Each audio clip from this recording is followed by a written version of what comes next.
Olá, eu sou Evandro Schultz. Essa semana foi uma semana bem conturbada para todo mundo, né? Não apenas aqui em São Paulo. Em muitos locais está nessa situação, como a gente diz, de quarentena, de isolamento. Não temos interação com as pessoas. Muitas pessoas acabam tendo assim, muito contato com várias mídias, redes sociais, WhatsApp. Muitas vezes vê muitas notícias tendenciosas, alarmistas, só vê aquilo, só vê aquilo, só vê aquilo. Isso lembra até de algumas estratégias de guerras antigas, né? Como o famoso El Cid. Ele cercava algumas cidades que eram fortificadas por muralhas e botava o terror na cidade, falando coisas do tipo, ó, a gente vai acabar com vocês, mano, vocês se entregam. Jogavam às vezes até cabeças de... Tem uma famosa história que eles pegaram gatos, mataram gatos e jogaram um monte de gatos na cidade. Até cabeças de pessoas, assim. Não sei até onde é verdade nessas histórias, mas foi que as pessoas ficavam tão em pânico que as pessoas chegavam a fugir, abandonar a cidade, deixar a cidade para eles de graça, sem nenhuma batalha. Apenas com a propaganda do medo. E muitas pessoas estão acabando tomando para esse sentimento de medo, né? Eu tive contato com algumas pessoas que estavam em certo estado de histeria, né? Pessoas que diziam, olha, eu vou para casa, eu vou ficar em casa, não saio de lá por nada porque eu não vou morrer. E era uma pessoa que não era idosa, estava bem de saúde, não estava com uma doença. Mas esse era o pensamento dela. Hoje mesmo minha esposa foi no cabeleireiro. O cabeleireiro estava tão em pânico, com medo, assim, cortou o cabelo em 5 minutos. E ela tinha falado que ontem ela tinha ido acho que num hospital, uma coisa assim, alguém espirrou nela. Ela ficou tão apavorada que ela chegou em casa gritando, histérica, tirou toda a roupa na garagem. Então dentro de casa ela foi tomar um banho, não sei o que, foi que ela nem conseguiu dormir à noite pensando que ela ia pegar a doença. E talvez morrer, né? Bem, felizmente já temos boas notícias aí sobre o coronavírus, né? De algumas coisas que podemos fazer como o básico, né? De cuidar da nossa saúde. Incluíram hoje a questão da vitamina D, que é muito importante. Outro ponto também que já tem alguns medicamentos eficazes, que podem ter efeitos colaterais, mas são eficientes. Então são bons sinais. E eu vou trazer um outro tipo de conteúdo, né? Nessa semana eu tive mais participações em dar conteúdos científicos, conteúdos também sobre economia, esse olhar mais econômico, né? E hoje eu vou trazer um outro ponto, né? Já que estamos uma noite de sábado, né? Sexta-feira para sábado, para quem guarda o sábado, que é um pouco mais sobre essa questão da ansiedade. E para começar, eu vou ler dois textos de uma autora americana que chama Ellen White, um excelente livro dela que chama Mente, Caráter e Personalidade, que eu recomendo a todos.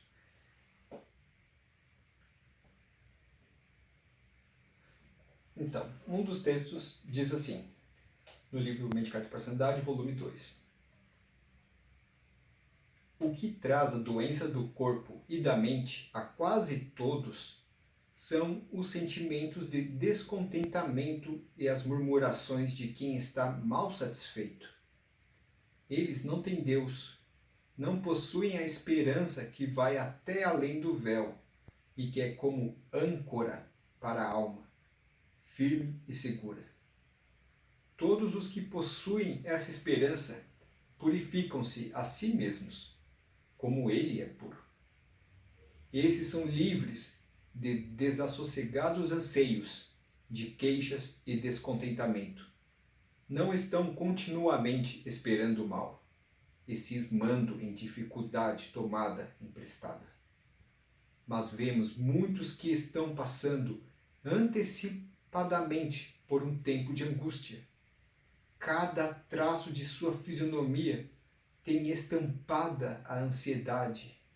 Parece não encontrarem nenhuma consolação e tem na fisionomia aspectos de contínuo temor, como aguardando algum terrível mal.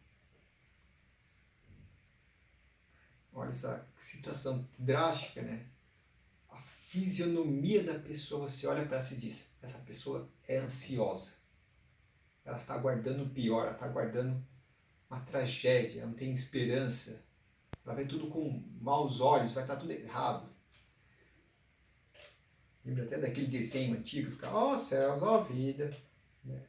Mas tem esse sentimento carregado, é uma vida dura, carregada por esses pesares. E alguns dizem, isso é questão de gente pobre. Não é. Conheço um monte de gente pobre. E um monte de pobres que são muito felizes, muito mais tranquilas, felizes, alegres, do que muitos ricos aí. Pobres que nem têm plano de saúde, que moram em favela, entre outros. Ela continua dizendo, deveis ter clara compreensão do Evangelho. A vida religiosa não é de melancolia e tristeza, mas de paz e regozijo, unidos à dignidade cristã e santa solenidade. Não somos, por nosso Salvador, animados a entreter dúvidas e temores, sem perspectivas desanimadoras. Não trazem elas alívio à alma e devem ser repelidas e não louvadas. Podemos ter gozo inefável e glorioso. Então veja, ela coloca a ideia de que essas tristezas é algo que a gente tem que não elogiar ela, abraçar ela. Né? Assim, a gente tem que considerar ela como se fosse uma inimiga nossa. A gente tem que afastar ela, tirar, não namorar a ansiedade, esses pensamentos ruins. E aí alguns ficam pensando, mas essa situação de calamidade mundial, nunca passamos por isso. Passamos, a história passou, muita gente passou, em várias situações muito piores do que hoje. Alguém deve lembrar da Segunda Guerra Mundial, né? Das coisas que aconteceram na Segunda Guerra Mundial, especialmente em Londres, na época que a Luftwaffe alemã toda a noite bombardeava a capital de Londres. E muita gente morria. E você tinha que sair correndo, usar os alarmes, tinha que sair correndo onde fosse, tentava chegar até um local ali, um abrigo para tentar sobreviver aos ataques das bombas. Algumas mulheres que tinham acabado de parir, ou que estavam em trabalho de parto nessa situação, iam para situações e desmaiavam. Era uma situação terrível. Né? E uma pessoa chamada C.S. Lewis, alguns já devem conhecer, é o famoso autor da obra Crônicas de Nárnia, ele foi chamado para dar uma série de palestras, digamos assim, na rádio BBC de Londres para animar as pessoas, aumentar a estima delas, para não saírem saqueando o desespero ali em Londres durante aquele período. E um pouco mais tarde começou a ter então a grande crise nuclear, o medo de uma bomba atômica cair sobre eles.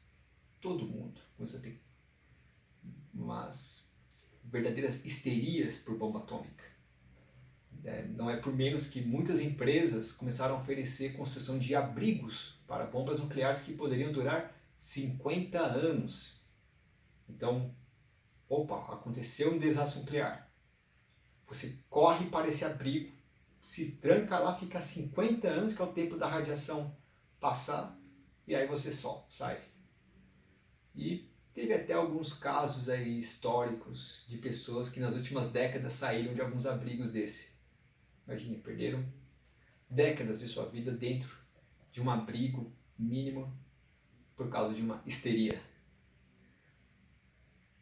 E veja o que C.S. Lewis disse em 1948.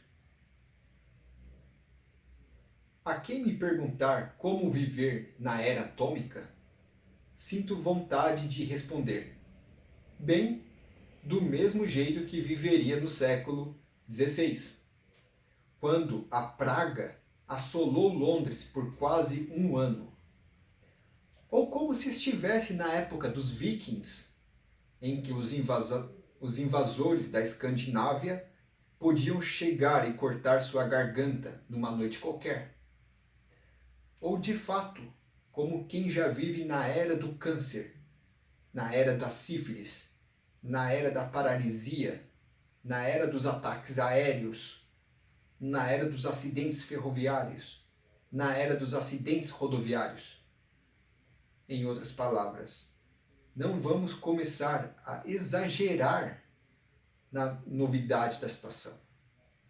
Uma boa relação para nós. Não vamos exagerar a gravidade da situação de hoje, nem da novidade. Acreditem-me, senhores e senhoras. Vocês e todos os seus amados já estavam condenados à morte antes da invenção da bomba atômica. E uma percentagem bem elevada de nós morrerá de formas desagradáveis. Na verdade, temos uma grande vantagem sobre nossos ancestrais: os anestésicos. Mesmo assim, no entanto, vamos morrer.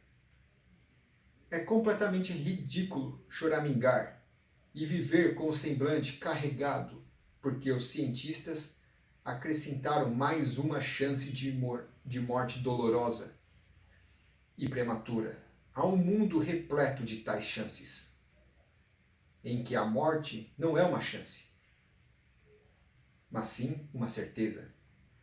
Esse é o primeiro ponto a esclarecer, e a primeira ação é nos controlarmos.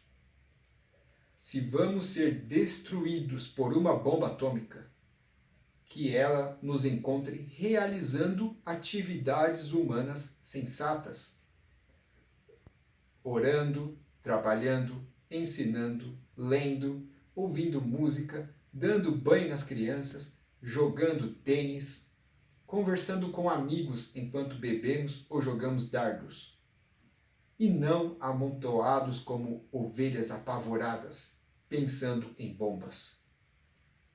Elas podem destruir o corpo. Até o micróbio pode fazer isso, mas não precisam dominar a nossa mente. Palavras incríveis de C.S. Lewis, né, para esse momento. Pensarmos, né? Será que a pandemia está controlando a nossa mente? Estamos vivendo como ovelhas acuadas, com medo do vírus? Que, aliás, nem é tão letal assim. E digo que muita gente que está longe de ser de grupo de risco está com medo.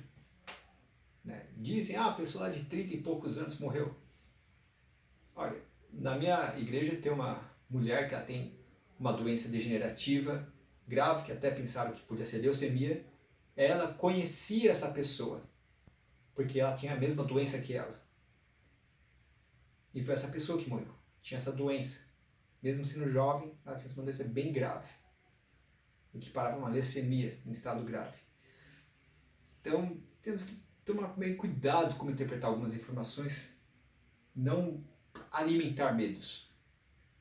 E mesmo que exista a chance, a probabilidade, precisa termos medo.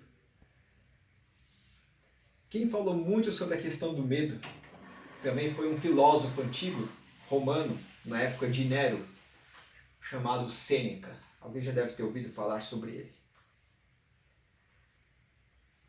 Vou ler, ele fala muito sobre a questão da morte. Né? A ideia de você ser um estoico, né? De como ser inabalável diante dos problemas, das tristezas da vida. E olha o que ele diz em uma das suas cartas a Lucílio. Esse daqui é um livro que tem relacionando de algumas cartas dele, que chama As Relações Humanas. Quem quiser dar uma olhada um dia, é bem interessante. Ele diz assim, na página 81. Acredita-me, Lucílio, é um erro muito grande temer a morte. Graças a ela, não temos mais nada a temer. Portanto, escuta com toda tranquilidade as ameaças que o teu inimigo profere. No fundo, de ti encontrarás razões para teres confiança. Mas como muitas circunstâncias alheias ao caso podem fazer pender a balança, espera o mais justo desfecho e te prepara ao mesmo tempo para o mais injusto desfecho. Acima de tudo, lembra-se disto. Cumpre prestar atenção nos próprios acontecimentos, não no alarde que o cerca, e ir fundo das coisas. Verás que não há nada terrível a não ser o próprio medo.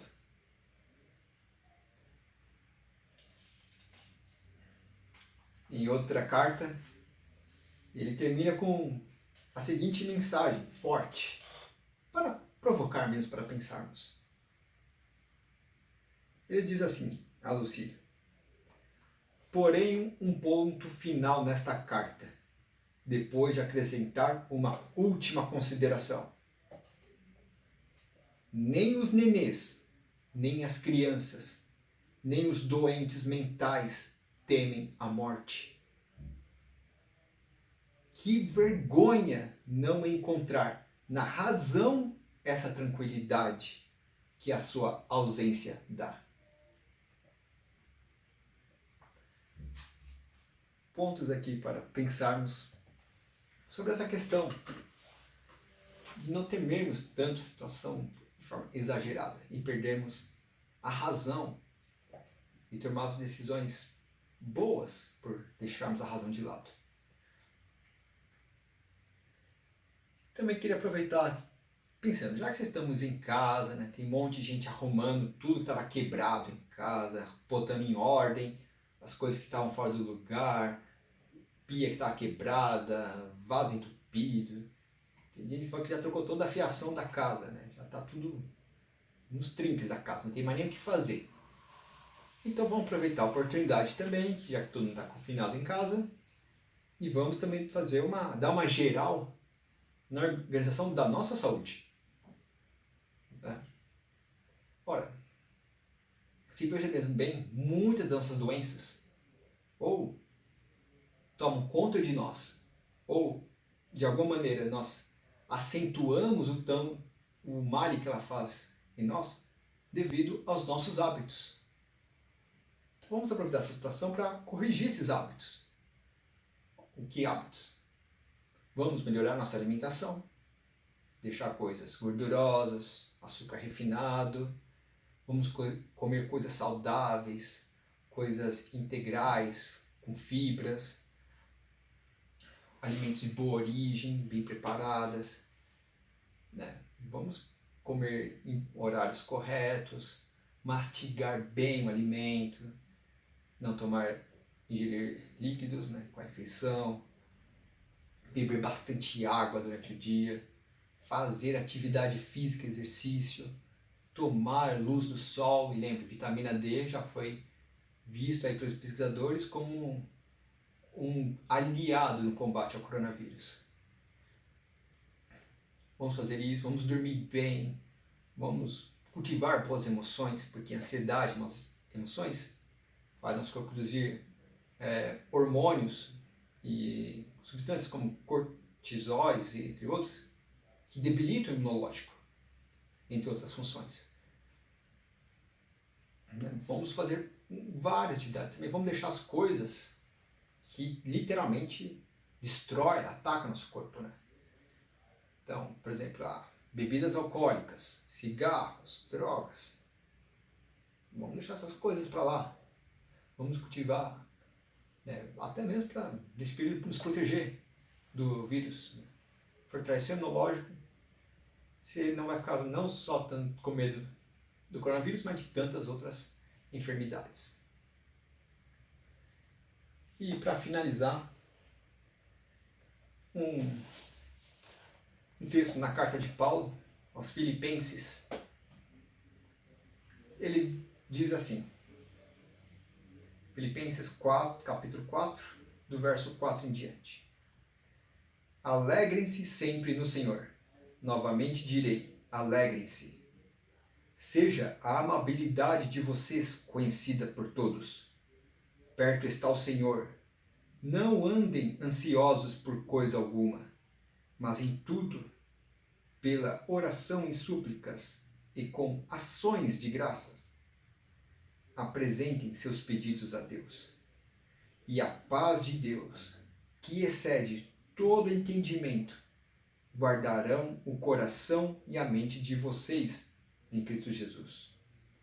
Finalmente, irmãos, tudo que for verdadeiro, tudo que for nobre, tudo que for correto, tudo que for puro, tudo que for amável, tudo que for de boa fama, se houver algo de excelente ou digno de louvor, pensem nessas coisas. Deixa o vírus um pouco de lado. Se você pensar muito nele, não vai ajudar a ele passar mais rápido. Um ciclo vai durar um tempo. Vai passar o ciclo. Então, você ficar pensando nele, não vai evitar. Tem outras coisas para você pensar na vida. Outras coisas para ocupar o espaço, o tempo aqui. Procure essas outras coisas. Coisas que sejam boas. Coisas que lhe fazem ter segurança, paz, tranquilidade. Mais amor pela vida e pelos próximos. E que ajude a pensar não apenas nos medos do presente, mas na felicidade futura. Que Deus abençoe a todos com essa mensagem e que você possa ficar um pouco mais tranquilo com essa situação. Abraços.